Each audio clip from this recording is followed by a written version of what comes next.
Carolina on a Saturday, and it is going into the 4th week of January.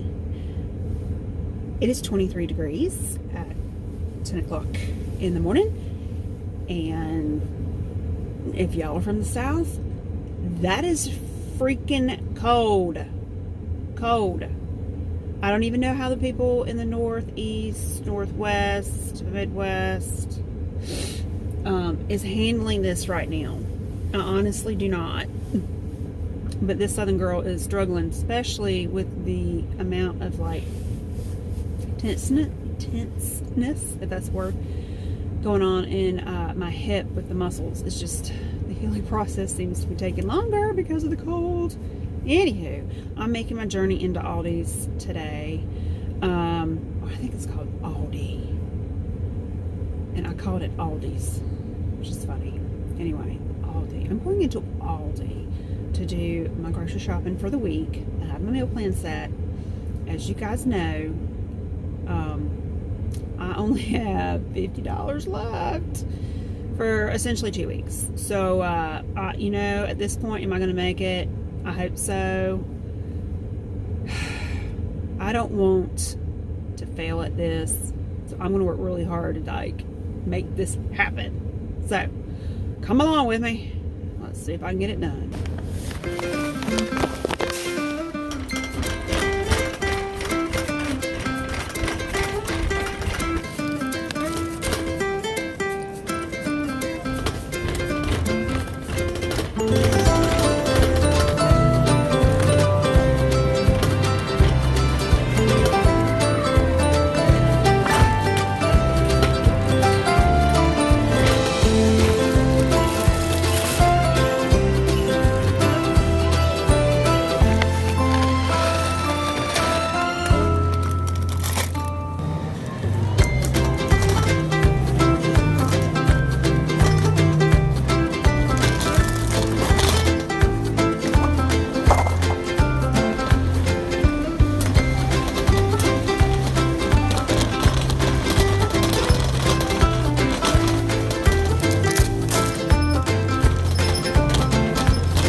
Okay, friends, as you saw in my grocery trip to Aldi, I had shopped mostly for fresh vegetables, fresh fruit, dairy, and bread.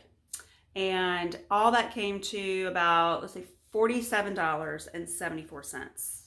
Now, as you know, for the month of January, I said I was only going to spend $400. And the $400 that is a part of that grocery is food for the family, food for the puppies. I have 3 dogs, 2 very large dogs. Any personal good items, shampoo, conditioners, body soaps, all that stuff. And then anything for the house, meaning cleaning products, toilet paper, anything of that nature. Pretty much if you can buy it in the grocery store, that's wrapped up in that $400 budget. And so that leaves me 88 cents. And I don't know about you, but there's not much you can buy for 88 cents in the grocery store. Maybe a cucumber, maybe a tomato, but only one. Either a tomato or a cucumber, but not both. So we'll see how I'm going to manage through that. I have 10 days technically. 10 days to the end when I did that shopping trip to the end of the month. And what I bought is what is going to have to get us through the next 10 days. Now, obviously, I'm going to use what I have in my pantry. I'm going to use the items that are in my freezer as well. Now, I want to share with you a frustration that I had about a year ago that really brought me back to making sure I kept my pantry full of things that my family was going to eat and things in my freezer that my family was going to eat. So that way I didn't have to go to the grocery store if I didn't need to. I had a situation last year where I did not go to the grocery store during the weekend. Our weekend was just really busy and I couldn't do it. But I had enough to get us to Tuesday. And on Tuesday, I was going to do a grocery order online, pick it up at Walmart at the end of the day. Well, I got to the end of the day. I went to go pick it up. They had no record of it. Later, I found out that they had actually given my groceries to someone else. That's after 30 minutes of figuring out where the heck my groceries are.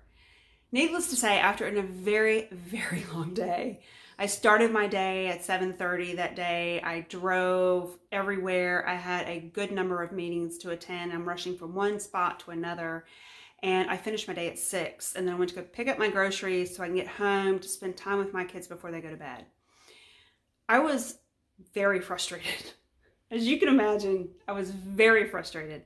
I did not have anything in my house to give my kids for lunch the next day. And that was the frustrating part about it. When my kids went to bed, I went out to the grocery store about 9 o'clock that night, and I picked up the items I would need to use for the next couple of days to get us through until I could go do a large grocery shop. At the end of a very long day, that was the last thing I wanted to do. It was go back out and go to the grocery store. And I'm sure many of you could feel my pain on that. So later that evening, as I'm sitting in bed, like still frustrated about that entire situation, I had to put some blame on myself. Because in the past, I was so good about keeping things in my pantry stocked up, things in my refrigerator, things in my freezer stocked up, so that I would never have to run out anywhere. I always had something that I could give my family for lunches, breakfasts, and dinners. And I had stopped doing that activity. So from that point on, I always make sure that in my cabinet, I have canned fruits and vegetables that my children will eat. I always have frozen vegetables that my children will eat either cold, room temperature, or warm. I have pantry items that my kids will eat in their lunches and for dinner.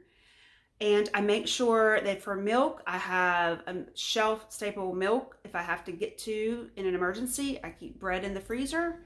So from that point on, I made sure that I stocked my pantry and freezer with something that I could work with, so that I would never have to go through that stressful moment again. And that's basically what I'm going to do for the next 3 days. Is I'm going to use those frozen vegetables that my kids love. I've got them on stock. They like the long frozen green beans. All they want them is to be steamed, and they'll eat them at room temperature. They like the California blend of cauliflower, broccoli, and carrots. They'll eat those cold, warm, or room temperature. And then I've got soup in the cabinet that they love to have for their lunch. And I have the turkey tortilla roll-ups that they love to have for their lunch. So I have things that I keep in my refrigerator, freezer, and pantry at all times. A pretty good stock. For that very reason, right there, is not to be stuck in a situation where I'm stressing myself out. As a working parent, it is essential that you get organized. I dropped a behavior that I very diligently did for a number of years. I fell off the wagon. We all do that. We do, we're human. I changed that behavior. And since then, I don't have that stress that I've got to get to the store to get anything. We figure it out because I have enough here to do that with. It's not the luxury of, Mom, I want watermelon today. Well, you don't have watermelon today, but I do have oranges. So we're going to have oranges today.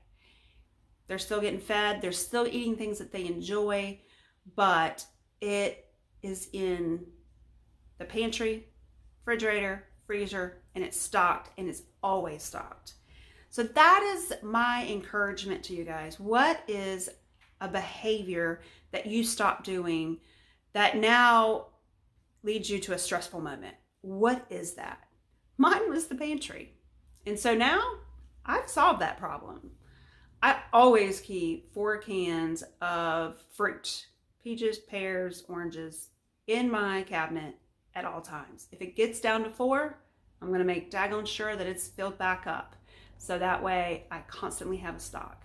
So I encourage you guys, if you guys are in a situation where grocery shopping can be stressful, getting things into the house can be stressful, and being prepared to give things to your family as meals can be stressful, set yourself up for success. Make that list of items that you know your family is going to like at any time, and make sure you have a proper stock. And then when you're looking in your pantry and you see that, oh, I only have 2 left. That needs to go back on my grocery list to shop this week so I can restock that. I don't want to get low. Okay, friends, I've had so much fun hanging out with you, and in my next video, I'm going to share with you some of the recipes that I made for my family this past week.